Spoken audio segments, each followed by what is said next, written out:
people are still joining. All right.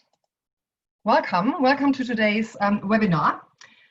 It is the last one in the series of Tuesdays at 10. And today we're going to be talking about mentors and sponsors and how to find them. Yeah. So we've got a few people joining, one even joining from abroad, which is great. So welcome, and it's great that you are making the time for this important topic even while you're on holidays. That's really good to see. So what are we going to look at today? So we're gonna talk a little bit about sponsorship and mentorship, and why really you want both of those people in your life. Yeah, and I think you probably have heard loads about the importance of mentoring, and that is absolutely true and valid. But the truth is that what really turbocharges careers is sponsorship. So we're going to spend a little bit more time probably on sponsorship than on mentorship, because it's, I believe, slightly less well understood so far. And then we're spending some time on finding the perfect match. So how do you actually go about getting these people into your life, right? How do you find mentors and how do you find sponsors? And we'll see that quite different rules really apply to the different roles. So we'll talk about that. And if anyone has been to any of my events, webinars, workshops before, you know that I'm a big fan of making it actionable. So at the end, I would love to hear from you via the chat. You don't need to speak about something that you will take away from this and that you'll hopefully do as a result of what you've heard today to build your coalition for support. So that's what we're going to be up to today. In terms of housekeeping, we will stop obviously for Q&As. So if you've got any questions, please put them into the Q&A box. So you can absolutely use the chat to chat. But I would probably not pay as much attention to the chat box as I will to the Q&A. So if you've got questions, please pop them in there, and don't hold back. So we'll stop several times as we go along. Last but not least, I suggest you have pen and paper ready. So you will receive the recording after this webinar, but you might find it helpful to take some notes if something feels particularly relevant for you as we go through, or if you want to follow up on certain things. So have pen and paper ready, so you can do that as we go along. That's probably enough in terms of housekeeping. My name is Karin Mueller. So I am a leadership development and career coach. I'm based in London, Southwest London, actually, as well. And the majority of our work is on one-on-one leadership development, but also on career coaching. So we support people in growing in their existing roles, but also all the way to maybe doing a whole career assessment and maybe a change of direction. So it's leadership development and career coaching. Been doing that for 6 years, running a leadership development business here in London.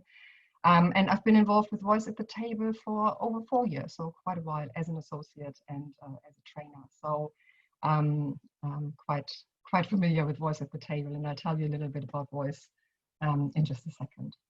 So before I started my leadership development company, I had a long career in corporate. So I actually spent 16 years in a large consumer goods company, joined them back in Germany, where I'm from, in case you haven't picked that up yet. Yeah, moved to London, God, only 4 years into my career, and I'll probably tell you a bit more about that a little bit later, because it's relevant to today's topic. So I was in communications and corporate responsibility, so something quite different. So I wasn't in HR. So for me, going into leadership development was actually a real career change. But yeah, sustainability and corporate responsibility is a topic that's still quite close to my heart. So throughout my career, I think mentoring has always played a big role. I've started mentoring others very early on. Again, I'll tell you a bit more about that in a minute. And I've always seen how powerful it is to have good mentors in your life. And I've made sure that I always have mentors. I have mentors now, even though I've left, or maybe particularly because I've left the corporate world behind.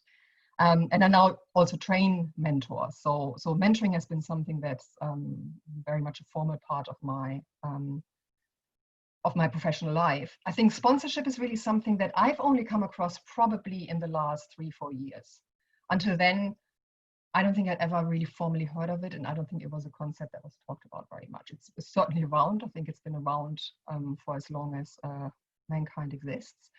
But it's really only become a concept that's understood to be relevant for career development, I'd say over the last 3-4 years. And I think it's very interesting. So that's why we're talking about both of them today. Voice at the table, if you're not familiar with us, so we are a strategy consultancy. We're focusing on gender diversity and inclusion. And so we really are in the business of helping organizations becoming more inclusive, having more inclusive cultures, developing more inclusive teams, inclusive leaders. We have staff networks being more impactful with the work that they do. And yeah, if you want to know more, please do look up our website and get in touch, and make sure that you're signed up to our newsletter to be informed of the stuff that's coming up down the line. That's probably enough in terms of introductions. Let's kick off. So I was thinking, let's start with a quick temperature check, and let's see where you guys are at in terms of your mentoring and your sponsorship. So I launched the poll in a minute, and what I would love to hear from you is, are you being mentored? Are you being sponsored? Do you think you've got both mentors and sponsors? Or do you really not know, or do you have neither of those two? And that's absolutely fine, because that's why we're here. So let me launch the poll.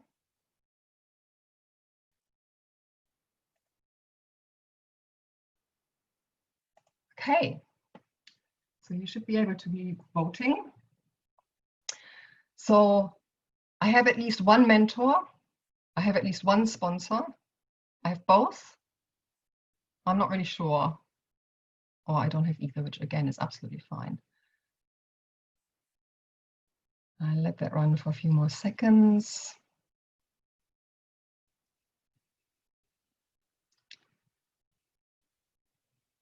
So I think most of the results have come in, so I'll give you one last chance, a few more seconds to cast your vote.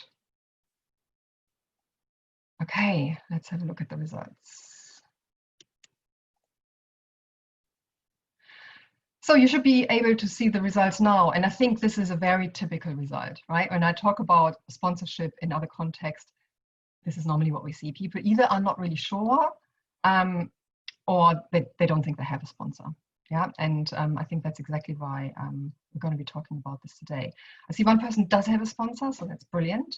So if you want to jump in at any point in the chat box or in the Q&A to add from your experience, that would obviously be fantastic. So right, let's stop sharing and carry on. So this is one of my favorite quotes. Yeah, so it's an African proverb. It says, if you want to go quickly, go alone. If you want to go far, go together.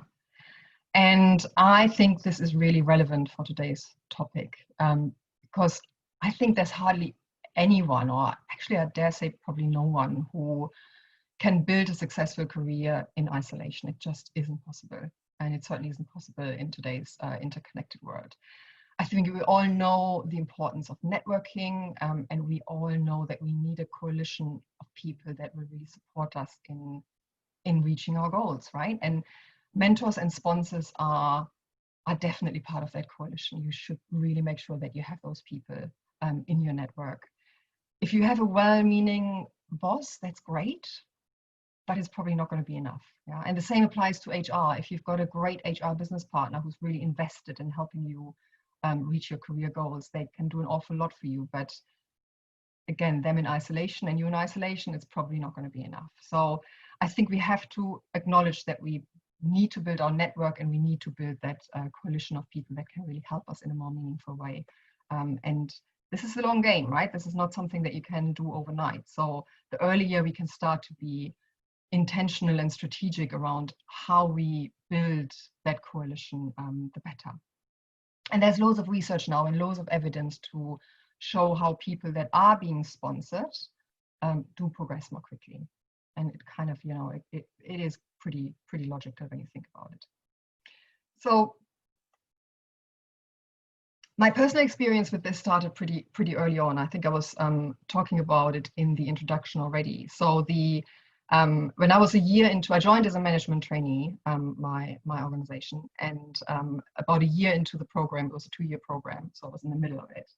I was approached and asked whether I wanted to mentor one of the new cohort. So they had an annual intake, and I remember my initial reaction was no way, right? I was feeling I was a year in, I was, very young.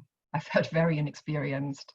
I just figured out where the photocopying machine was and how to find the coffee, right? I really felt very incompetent and certainly didn't think I was mentor material, but they didn't take no for an answer. And I was mentoring this guy a few weeks later, and lo and behold, of course, I had lots to share. And I realized that even though I was just a year ahead of him, I had some relevant information and some relevant experience that really helped him to start his career much quicker and to have a trusted partner that he could ask some of the questions that I had as well a year earlier. I just didn't have anyone to ask them of.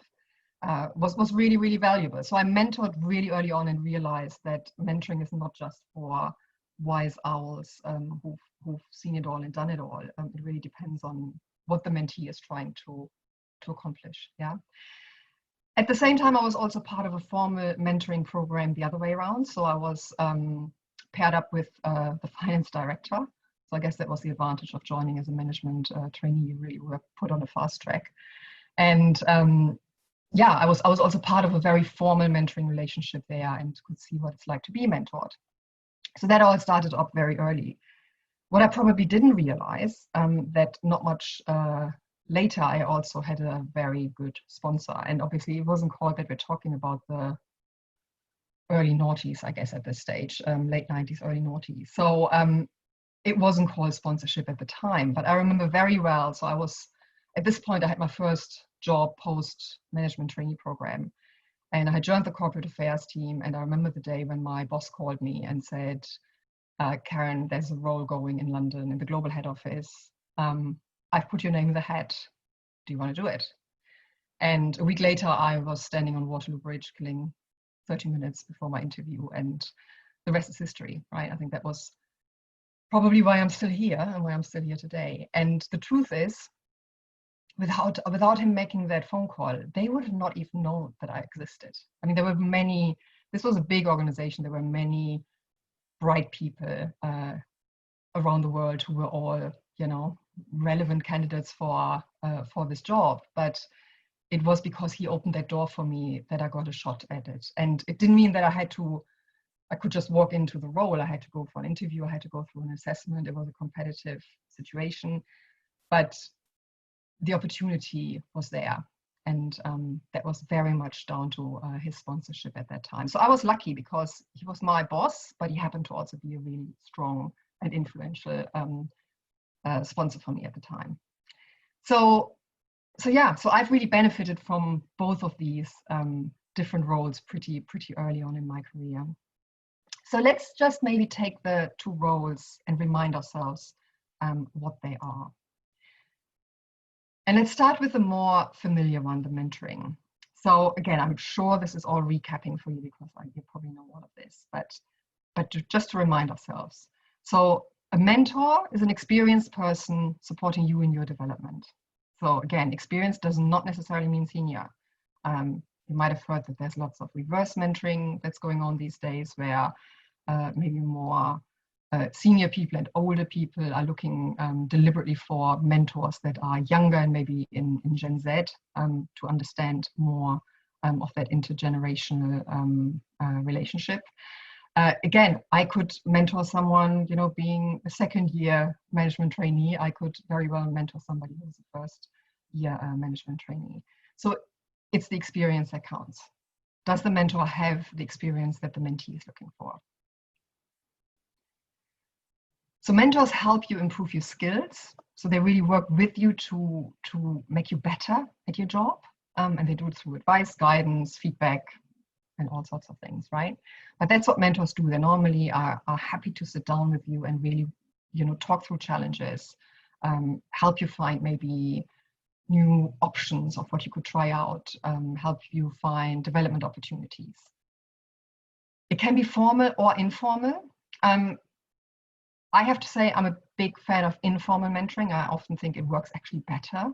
I think formal mentoring programs can be great, but the minute there is a kind of mandated pairing, there's always a risk that the chemistry just isn't right. While informal mentoring can be less pressured, there's less of demand on people's time, it can be a bit more ad hoc. It can really work with what both the mentee and the mentor are willing and able to give in terms of time and energy. So sometimes informal mentoring can be the more powerful of the two. And again, if I'm looking at my mentors that I have in my life, it's all informal. But when I go to them, they're people that I know, some of them are my friends. When I go to them and say, I need a very different kind of conversation, which is a mentoring conversation, they switch gear and I switch gear. And we're not talking as friends, but we're talking as mentor and mentee. So can be formal, can be informal. And this is quite interesting. So mentors tend to not want anything in return, right? I mean, mentoring is normally not paid for. And it's a way that people really pay it forward and give back. And they do it because they get some satisfaction out of helping somebody else along, but they're not really expecting anything in return. Of course, there are lots of benefits of mentoring. I mean, you advance your skill set, you advance your network. Yes, there's a reputational benefit in being a mentor as well, but none of those tend to be the drivers normally why people go into mentoring. So keep that in mind, and then we'll have a look at sponsorship in a second. So sponsors are quite different.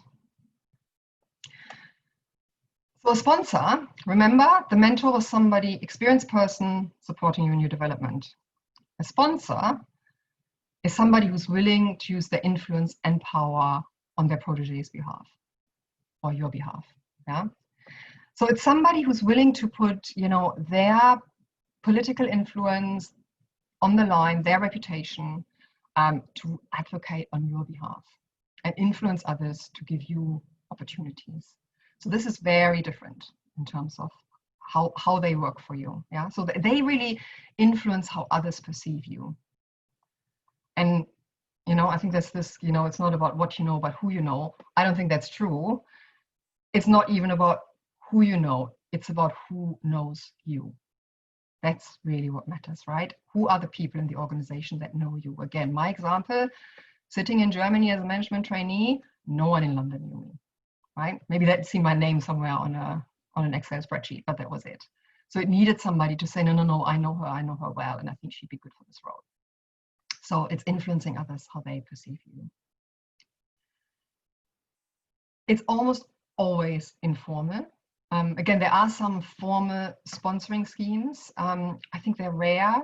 And so far, the evidence shows that they don't tend to work that well because it's really hard to mandate that somebody takes up this role for someone because they've been told to do it. Yeah, it really is something that is far more based on trust, experience, relationships, etc. So it tends to be informal.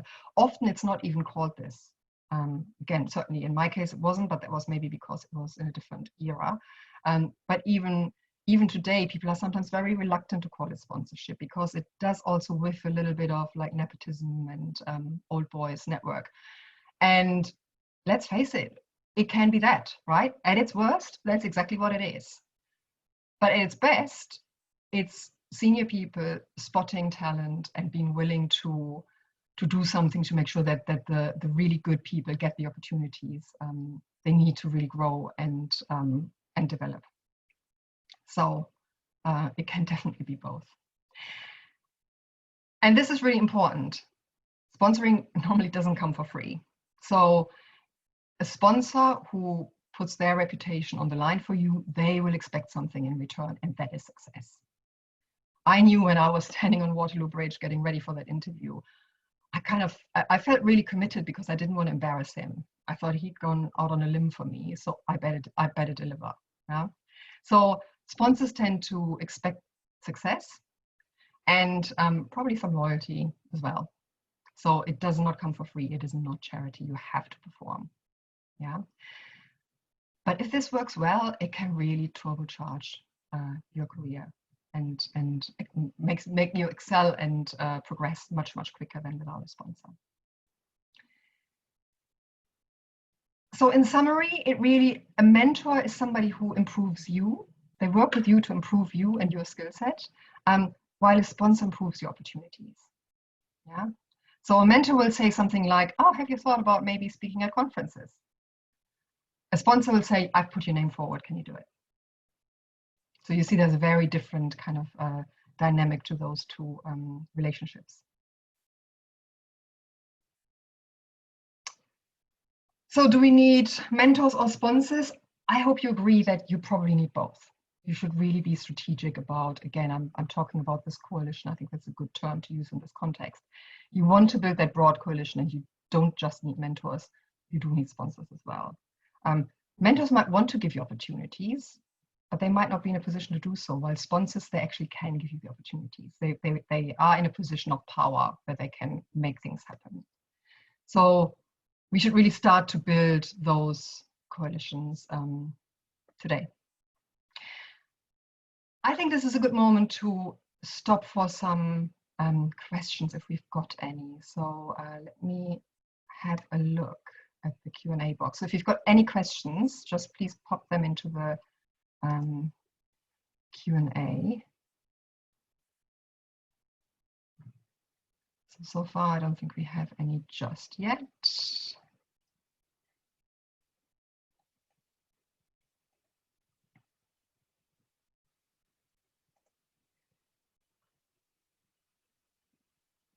Yes, Amanda. So Amanda's asking, so how can you go about finding them? We'll come to that in a second. So yes, absolutely. Any other questions?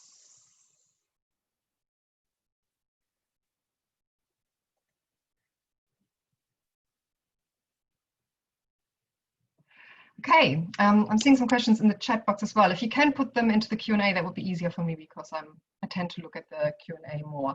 So how do you know that you're being sponsored? Well, the truth is you sometimes don't. Yeah.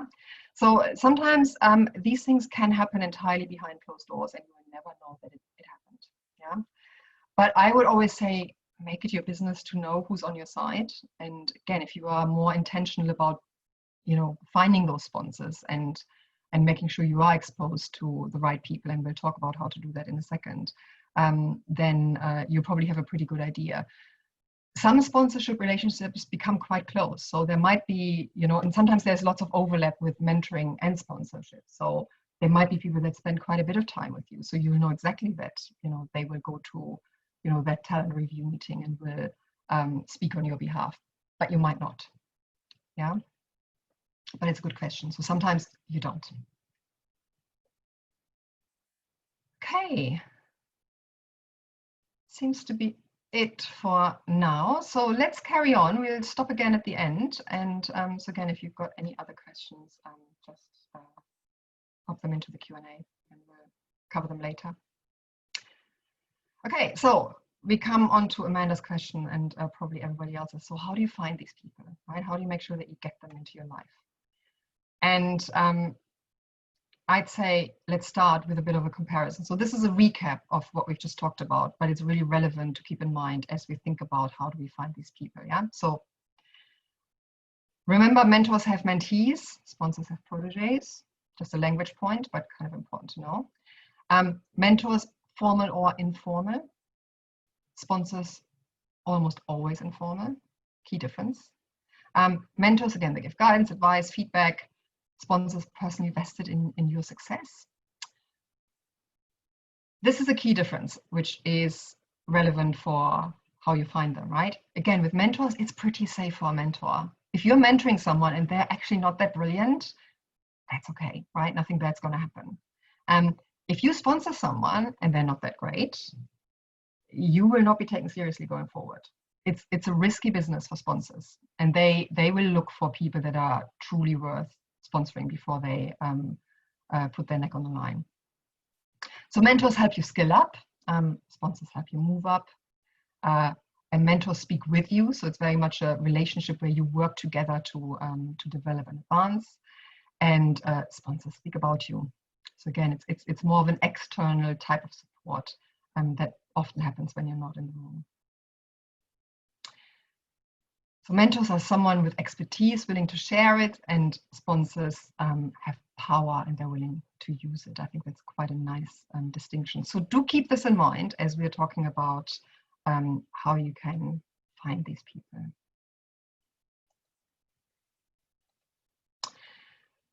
Start with the easier one, and that's finding a mentor. And again, I'm guessing that some of this will be a recap for some of you, but it's nevertheless important to remind ourselves. So how do you find a mentor? Well, the first step is always you have to know what you want. And that's actually true for sponsorship as well. So I think it's the first step in any career development planning. You need to have an idea of what you want.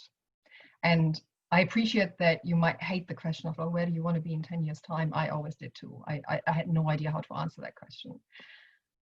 But if 10 years is too far out for you, maybe think about something that's closer in. Think about maybe the role after next. And if you think that's too far out because the world is fast changing, then think about how you want to show up in 5 years' time. You know, how do you want to grow? What kind of leader do you want to be in 5 years' time? How do you want to be different from now? So you certainly don't want to be the same, right? You don't want to stand still. So be clear on what you want. Be as specific as you can be. If that's not a particular role, again, that might even be smart because, again, 5 years can be a long time. But have an idea of what kind of impact do you want to have? What kind of tasks do you want to do? Do you want to lead people? Do you want to be an expert in your field? Do you want to live abroad? What kind of job do you want to have? So be clear on what does a good career look like to you. And then have a think about what are the skills that you want to develop and that you have to develop that will get you from where you are today to where you want to go. So that allows you to then almost map out a plan. Yeah. So define that future goal, see where you are now, look at the gap, and see how you can close that gap. So once you know what kind of skills you want to focus on, that's when you can start researching. Yeah, who's got those skills? And remember, for a mentor, seniority is actually not a criteria, right? It is a criteria if you think you want to kind of fold mentors and sponsors into one, but I wouldn't recommend that because somebody who might be a great sponsor for you could be not a great mentor. So think out of the box. Yeah, if you want to develop your mental resilience, maybe it's not someone from business. Maybe you want to be mentored by somebody who's an athlete. Yeah, they might be the better people to teach you how to become more mentally resilient. But you can also just look into, you know, if project management is on your list, well, have a look around your organization. Who's really good at this? Who's maybe run a really successful project? You know, can you learn from them? What can you learn even as a desktop exercise, right? What can you read up on? What resources do you find online to help you get started before you even look for a mentor? But once you've done your research and you've got a bit of a hit list, you reach out and ask, yeah, and be clear about who you're asking and what you're asking of them. And again, there might be a big difference if you really want to speak to somebody who's quite senior and probably, you know, pressed for time, but who's run a really interesting project that you really want to learn about. Maybe all you ask for is a virtual coffee, right? And in a way, you know, the pandemic is your friend because it's much easier to convince people to jump on a 20-minute Zoom call with you than to find time in a diary to sit down and be in the same location and grab that coffee. And, you know, it's much more likely to happen and to not be bumped from the diary too. So in a way, this is a good time to get started on this stuff because people are a lot more willing to respond to those kind of requests and give you a bit of their time. If you're asking for a more long-term relationship, well, you know, again, start slowly. I would probably ask for a coffee initially, just pick people's brains, be quite clear on what you want to learn from them. Most people are flattered, so most people will be quite happy to talk to you about something that they've delivered or something that they've achieved. Don't necessarily ask to be mentored on the first occasion, right? It's a bit like, proposing marriage on your first date. That just feels a bit like jumping the gun. But once you've built the relationship and you realize, oh gosh, I'm really finding these conversations so incredibly helpful, you can push it a bit further and say, would it be okay if we do this on a fairly regular basis, and I check in with you, and I, as I work on this skill, can we sit down maybe every 6 weeks, and can I show you what I've done and get your feedback. But you will have to gauge what's appropriate and what isn't appropriate. But remember, mentoring doesn't have to be the latter. It can be the occasional coffee. It can be a one-off occasion. That's mentoring. If you're meeting with somebody with the intention of learning something from them, and they are willing to share that knowledge with you, that's one-off mentoring, and that's just as valuable potentially. So that's mentoring. Reasonably straightforward. I know it sounds slightly easier than it is, and yes, it does take some guts to actually reach out and ask people. But I'd always say, what's the worst that can happen, right? Again, most people are quite happy to share their successes and their knowledge. And the worst that can happen is that they say, well, I really don't have time for this, in which case you haven't really lost anything. So that's finding a mentor.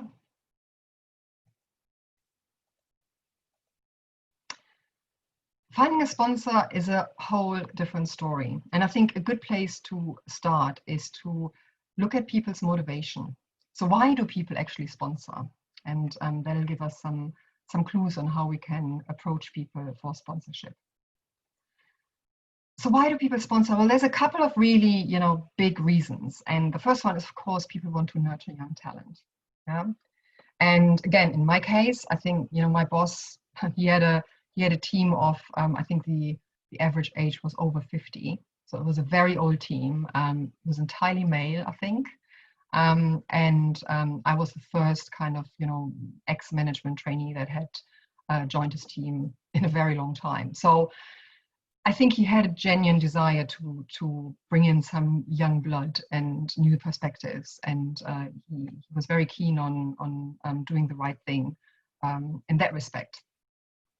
But yes, he also wanted to grow his reputation. So at the time, I think, there was also some value for him to being perceived by the global head office in London as somebody who is doing this and who is, offering up, one of their team for roles in the global head office. So it certainly was something that helped him with his relationships in the head office and his reputation. But remember, this is not charity. People want to drive business results. They will only sponsor people that they think will be truly beneficial to the business and that can deliver the goods. So you have to really earn sponsorship. It's valuable and it needs to be earned through hard work. Unfortunately, there is no easy way to this. So what does that mean then? So it means that, unfortunately, you don't choose your sponsor, right? The sponsor will choose you. So you might say, well, okay, that's great, but then how do we go about finding those people? And I think there are things that we can do to make us more sponsorable, if that's a word. Yeah, so you can make yourself available to be sponsored, and you can make sure that you come to mind and people are thinking of those opportunities and who they think are the rising stars in an organization. It's your name that pops up and not other people's, or at least amongst other people's names.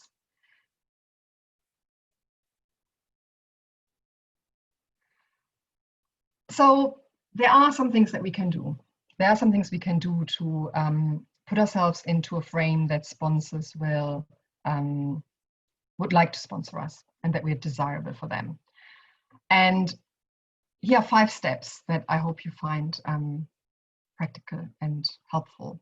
And again, it's something where I would encourage you to start taking notes on, things that, jump out at you where you think, oh, I can get started on this actually. So the first one is be excellent. Yeah. So in order to be sponsored, you have to perform way above average. you really need to be good at what you do. You need to consistently deliver, you need to exceed targets, you need to meet deadlines. You really have to demonstrate that you are great and that you have the potential to go further and to progress through the ranks. So again, I think my relationship with my boss at the time, it wasn't brand new. So I had been working for him at that time for about 18 months when the opportunity came up. So I think he knew me a little bit. I mean, you know, again, I've been working for him. Also, I think he had seen that when I finished the management trainee program, they offered me a role that I really didn't want. And I decided to talk to him because that was really the team that I wanted to join. And I remember going into his office, being very nervous and saying, my management trainee program is coming to an end. They want me to do this role. I don't want to do this. Can I work for you? And he saw the opportunity. I think he also realized that he again needed some fresh blood in his team desperately. So he found a role for me, but it was in a small town at the other end of the country. And it was a factory site. It was a brilliant opportunity for me to really show what I could do. But I'm not going to lie, it probably wouldn't have been my personal preference to move to small town Germany at the other side of the country, right? But I did it. And I think he acknowledged that I had shown that I was happy to get my hands dirty and to invest. And I think the fact that he then got me an opportunity that he knew was probably closer to what I wanted was a result of all that hard work that I put in first. So he knew what he was getting. The second one is be clear. Yeah, and this comes back to the point that I was talking about when we was talking about mentoring. So you need to know what you want. And again, for sponsorship, again, the clearer you can be, the better. And this can be quite vulnerable. Yeah. So I was moderating a panel a few weeks ago for a global tech company, and on the panel was this very senior woman. She was leading one of the business units, and she was talking about her career, and she was saying how when she started off, she very quickly realized that that's really what she wanted to do, right? She knew that was years away, but she said, actually, one day, if I can have that kind of role, that would be great. And she decided to tell people.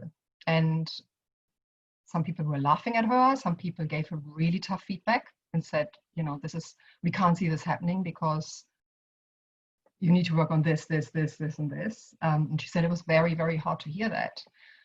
But it gave her an opportunity to also work on those things. And well, guess what, right? 15 years later, she had the job that she always wanted.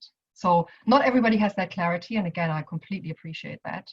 But the clearer you can be, the better. And make sure people know what you want. So it's not enough to just have it clear in your head. Sponsors need to know how they can help you. Otherwise, they can't be effective. Yeah. So again, my boss, he knew that I joined the organization because I knew there would be opportunities to have an international career. So he kind of knew that that was something that was not completely out of the question for me. So be clear what you want and tell people. Be strategic. And by that, I mean, know who the good sponsors are in your organization. So start by thinking, you know, who are the people that have a really good track record in championing your upcoming talent in your organization? Who's got a reputation for this? Yeah? Who are the decision makers? When it comes to promotions and the promotions that are relevant to you in your next few steps, who are the decision makers? Who's sitting at that table? Yeah? And who else is influential? Who might not be sitting at the table, but who might have, you know, influence on who gets talked about? Yeah? You really want a sponsor that is relevant for your career goals. You know, you want them to have a seat at the relevant table. So be strategic. Think about who that is. Think about who's the most powerful person in the organization that knows you well enough to be a good judge of your work. Who's the most senior person? Start there. Yeah? And how can they help you? If you think they might not be quite at the level where you really want your sponsor to be, well, maybe they can give you opportunities that get you exposure. You know, maybe they can, you know, point out project roles that are coming up that will get you in front of the senior people that you really want to be in front of. So be smart about this. Yeah. Also, be clear on how would the sponsor benefit from your career progression. Again, think about it. They want something in return. So if you also have maybe a similar interest, or you want to progress in an area that they really care about, that's probably a good sponsor for you. Yeah. Make sure that you can very clearly articulate your value. So know what are the strategic goals of your organization, and know how your capabilities feed directly into that. How are you playing a role to make your organization successful? So be clear about how you can articulate the value that you bring to the organization. Be smart, be strategic. Be visible. Yeah. So now that you know, you've got your stakeholder map, you know who are the good sponsors, you know where you ideally want to be noticed. Now make sure that these people really have an opportunity to see what you can do. So you have to put your hand up for stretch assignments. You know, you don't shy away from doing those high profile presentations where you know the right people are in the room. Don't be the organization's best kept secret. Yeah. You need to be visible, you need to be known for people to be like, he or she's great. So let's really kind of, you know, see where they want to go and help them along the way. Yeah. Network. I know this is the bit that is probably slightly harder in times of Corona, but there are lots of things that you can still do while you're stuck in your home office. Yeah. So do network. If you get to a point where you want to ask to be sponsored, I'd say be quite careful in how you do that. So if you get to a point where you are in front of the person that you ideally would love as your sponsor, I would probably ask the question more around, you know, these are my career ambitions. How do you think I could get there? What do you think I should do? What do you think are the steps I should take to get me from here to there? And see what they say, right? You probably get a pretty good idea of whether they would be supporting you or not by just listening to their response. If you want to be more explicit than that and really ask them for quite specific things, like, can you get me invited to certain meetings? Can you maybe get me to speak at a conference where I really know I get the right exposure? You can do that, but I would only do that if you've got a very solid relationship with them.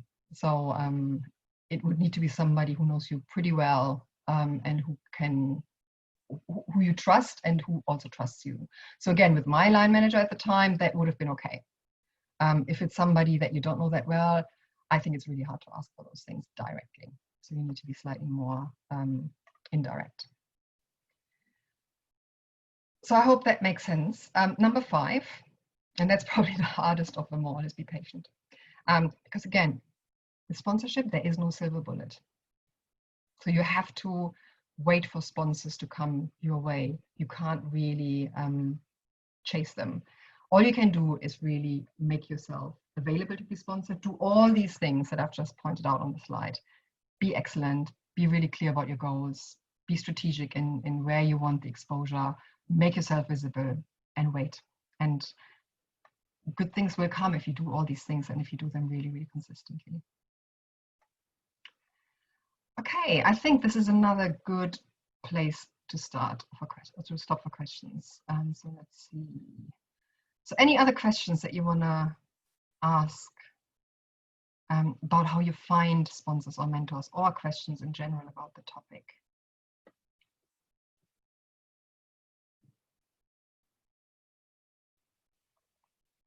I'd be really interested also to hear. We don't have another poll for this, but now that you've listened to some of those definitions, do any of you have any of you changed their minds? Do you think maybe you do have a sponsor?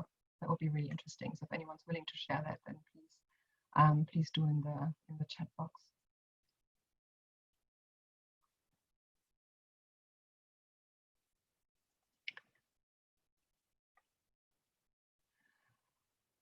Right, so we do have a question. How do we increase your visibility in COVID times? Yes, that is not easy. And at the same time, I think, especially in COVID times, it's even more important than ever, right? This is not the time to sit back. And it's so easy to do that, especially as, you know, we've all been in this for quite a while now, and the fatigue is setting in. But there are some things that you can still do to remain visible. One thing I would say, for example, is do attend meetings. I know we all have way too many meetings in our diary, but if you have meetings, and particularly if they're the meetings where you might think, do I really need to be there? Look at who else is there. If there are people there that you really want to be seen by, then do attend. Yeah, go on camera. Make sure people see your face, especially if it's an organization where not everybody knows everybody else. So make sure that people start to know who you are. Contribute. You know, make sure that you say maybe at least one thing in every meeting. So that's something that you can definitely do. You can still network. Yeah, reach out to people. You can set yourself goals around networking.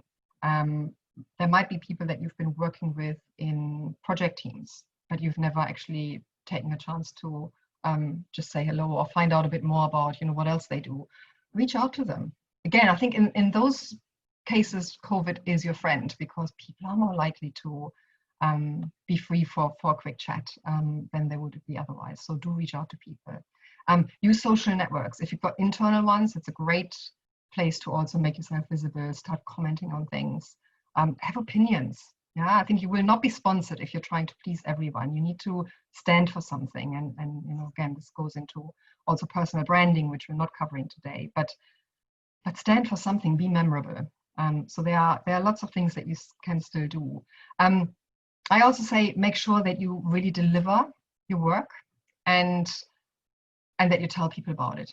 And that is not always easy to do because it doesn't come to everyone naturally, but find communication channels where you can talk about relevant projects that other people should know about. So push yourself slightly out of your comfort zone with regards to just being out there and talking about the things that you and your team have achieved. Right, what else have we got?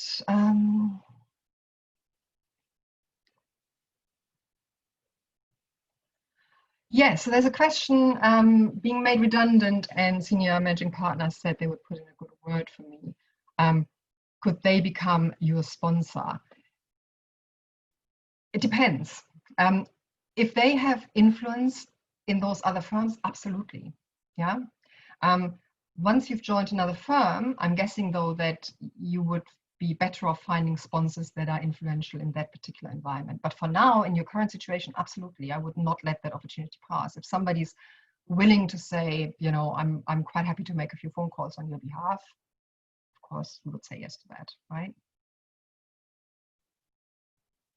I hope that's helpful. Any other questions?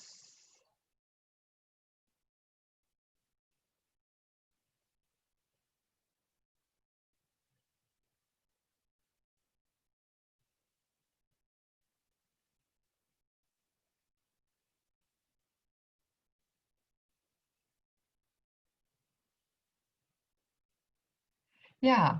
So Florence, thank you for sharing that. So having sponsors and mentors, again, they can sometimes be the same people as well, right? And sometimes these relationships really do advance and can become quite close, because if you really find people that you trust in a professional context, they often become friends as well. And that's a really powerful place to be. Just remember that not every mentor can be a sponsor, because if they don't have the influence and the power to play that role, then they are separate. But absolutely, there will also be a lot of sponsors that will also take on a role of a mentor because they can. So, right, if you've got any other questions, do keep them coming as we finish up. Wait, there's one more. How do we measure the situation when the mentorship relationship doesn't work out or fizzles out? Yes, great question. So mentoring, it depends on whether you're the mentor or the mentee. It's easier or it's harder, right? I think I would name it. And I think there's absolutely no shame to when mentoring doesn't work. And again, this is a slightly different topic, but when I do my mentoring skills training, one of the first things I usually say is that, you know, you need to contract really well at the beginning, and you need to be clear about how long are you going to be working together for, and what's the end point and how will you manage that. I would also always suggest that you do some reviews, like every 3 months you take 5 minutes to take a helicopter view and see, is this actually working for us? Are we both getting from this what we're hoping to get from it? Because sometimes it just doesn't work out. And or sometimes you might also achieve what you wanted to achieve. And the best use of everybody's time would be to just finish that formal part. That doesn't mean that you will never speak to each other again, but that formal mentoring part. I would name it. I think that's harder when you're the mentee, but at the same time, I wouldn't be surprised if your mentor then feels the same way, right? If you're both dreading the conversations because you're feeling it's a waste of time, time is nobody's friend. So I think it's best to then say, well, have we maybe achieved what we can achieve together, and shall we just, you know, stop here? And I if you're the mentee, say, you know, let me carry on my own, and you know, you can always kind of leave it open and say, maybe I report back to you in 6 months' time to see how far I got. If it fizzles out, I always think it leaves a funny taste in your mouth. So ideally, I would name it. They might be really relieved. Okay. I think, let me just see if there's anything in the chat box that I've missed. Don't think so. Okay, so as I said earlier, I'd love to hear one thing that you will do to build your coalition and your support team to advance your career. So whether that's around finding a mentor or changing existing mentoring relationships that you have, or finding a sponsor. I'd love to see at least one thing that you are going to do on the back of today's session. So if you want to put that into your chat, and we'll have a quick look what people are taking away. What are you going to do on the back of today, or in general, to build your coalition of people that will support you to reach your goals? It could be as simple as, you know, becoming really clear about what you want. You know, for some people, that is not something they've given much thought. So maybe that might be a good starting point, and probably a very important one if you haven't done that already. So while you're thinking about that, let me come to the final slide. So let's quickly summarize. Yeah. So we need that coalition of people to support us. We can't do it alone. That coalition should really include mentors, people that help us upskill, and even more importantly, it should include some sponsors. So people that will speak on our behalf and open doors for us and make sure opportunities come our way. So this is not a one-way street though, right? So I would always encourage you to also pay it forward. So do you have what it takes to mentor? Well, I'm pretty sure you do. Again, I could do it when I was a year into my career. There will be people that would, you know, love to learn from you and from your experience. So look for talent or people that you can support through mentoring. I always say with mentoring, you know, you should have many and be at least one. So do mentor. And sponsor, yes, if you can, right? Not everybody's in a position to really effectively sponsor, but if you get to a position in your organization where you do have influence and you do have clout and people listen to you, then don't forget to also use it to really spot the talent that deserves to be sponsored. So pay it forward. Yeah. So I'm gonna have one last look at the Q&As and chat to see if I've missed anything before I wrap.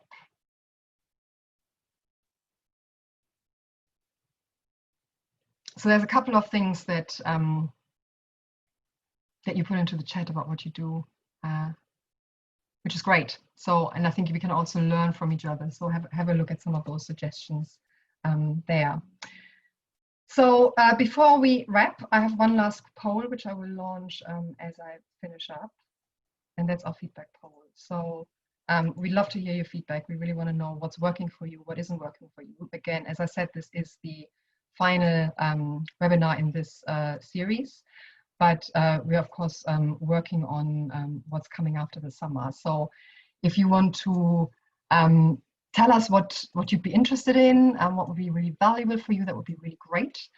Otherwise, I'd say stay in touch. Do sign up to our newsletter. And you'll hear what events are coming your way. If you want to maybe run workshops with us, you know, do just email us and we can always see what we can do.